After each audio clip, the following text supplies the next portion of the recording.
This is the next step in a Restore Our Roads project. What you're looking at right here is this is the end of I565 at 72 East, where Moores Mill and Shields Roads comes into the system.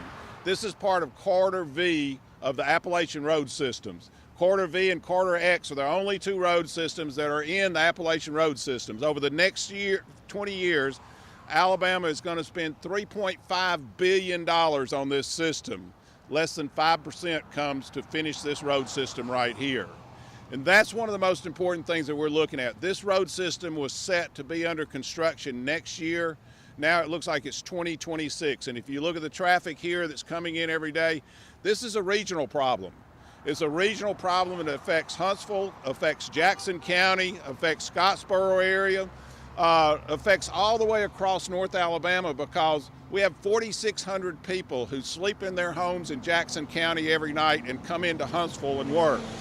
It's a regional problem because there's 52,000 people that come in every day, come into the city of Huntsville, they work in the city of Huntsville, and then they go back to their communities. And the regional problems are state road problems. They are major arterial. That's why we need to work on these state roads. We have here with us today, we have a great group of people who are here to help us and to work with us. One of the things that we really want to press out to you is these roads are part of growth. In 1990, there were 290,000 people in the metro area of Huntsville. Today in the metro area of Huntsville, there's 435,000. If we keep growing this way, we have to have the roads to keep our growth going. And we're a regional employment center. We employ people from Jackson County. We employ people from Marshall County, Morgan County, Limestone County. 52,000 people a day come into here to work at this regional employment center, then go back to their homes. That's why we think roads are so important.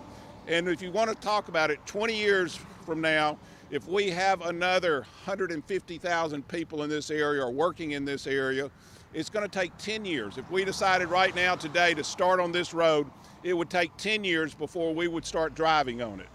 That's the lead time that we're talking about. That lead time keeps us from being able to move forward. That's why we're pressing on the state that we really need their help.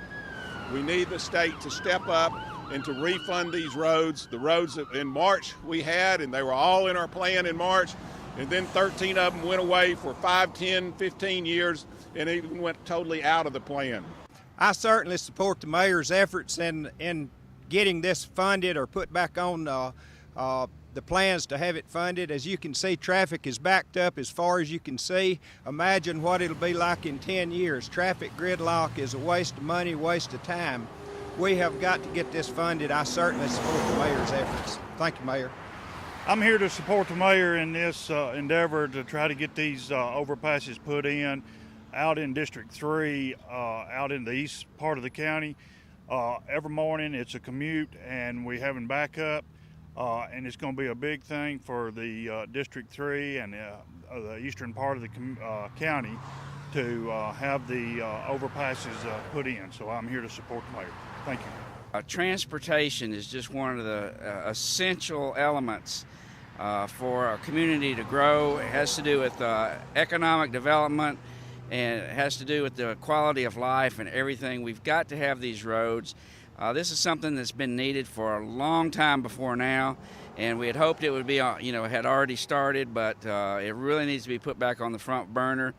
I represent folks on the other side of the county, but I've also always believed that a rising tide floats all boats, and we've got to have these road infrastructures for this county to remain viable. We do not like being at odds with the state government. We do not like being at odds with the Department of Transportation, with the governor's office, but this was a commitment, and it was a commitment made to our community all the way through March of this year. We had that commitment solidly in hand that helped solve the problems like you see here with traffic backup of a couple of miles trying to come into this city, that helped solve the problems of 10 years from now when we have another 50 or 100,000 more people living in this area or living in the North Alabama area but coming in to work here. And it's a problem that has to be solved. And it's going to take a partnership to solve it. We've reached out to the state government. We will reach out again to state government. It has to be solved, because if it doesn't, it means that our area doesn't get to keep the quality of life that we have today.